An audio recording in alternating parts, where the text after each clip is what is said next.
favorable roll call vote on the Committee of Finance and associated unsuccessful motions to reconsider to this item.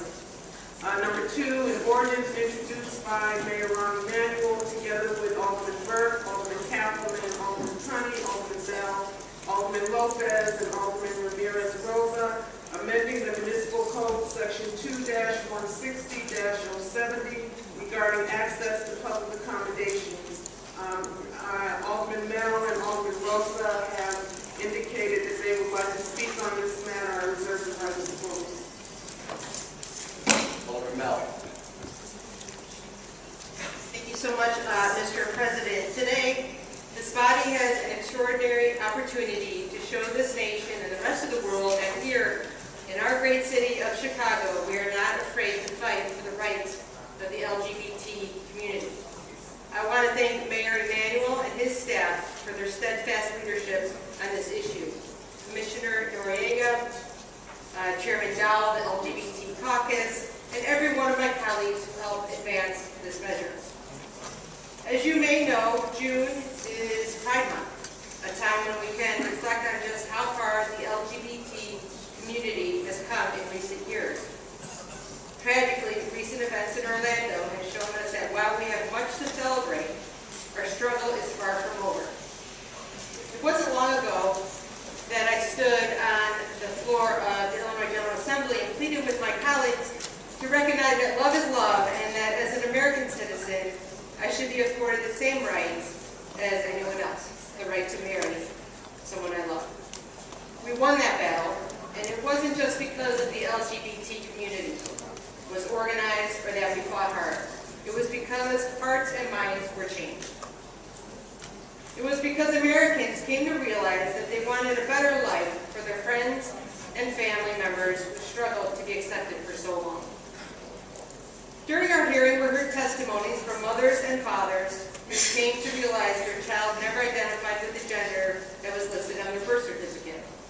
Parents who struggled to explain why our society would set up barriers for something as simple as going to the restroom. Imagine for a moment if their struggle was yours. Think about the heartache they must endure.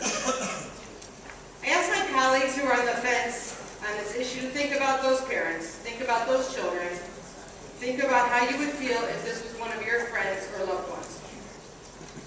Think about that when casting this vote. Now, opponents in this measure have resorted to the same discrimination, fear-mongering, and intolerance that has always existed in this nation.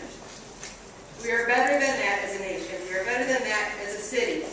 Please be on the right side of history here today. Thank you, Mr. President. Thank you, Mr. President. Thank you, Chairman Dowell. You know, we didn't get an opportunity earlier to speak on the resolution honoring and memorializing the 49 victims of Orlando. There's one thing that I've always liked about our clerk, Susan Mendoza, and that's that when she gets to my name, she pronounces it like my grandmother, Carlos Ramirez-Rosa. She rolls her R's.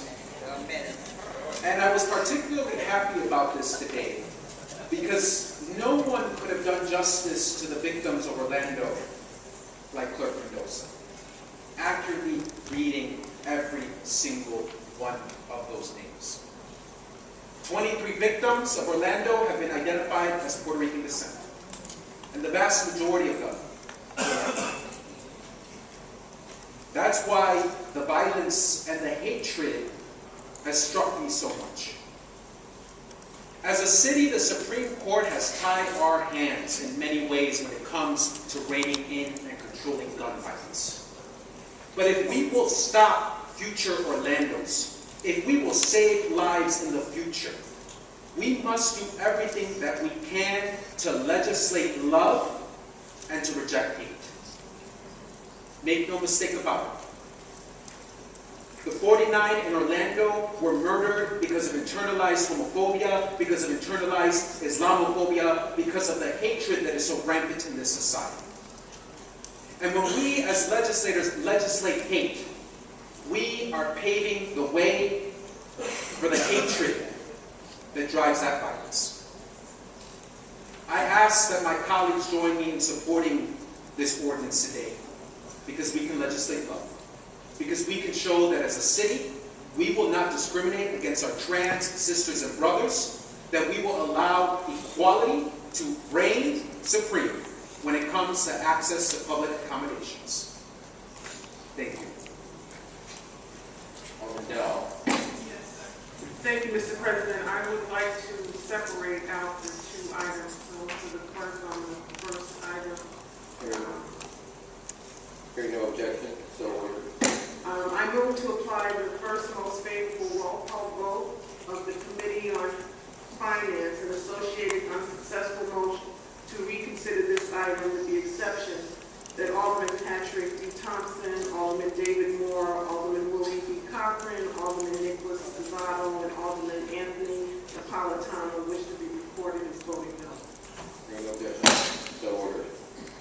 Thank you, Mr. President. Thank you. Alderman Mitts, unlicensed.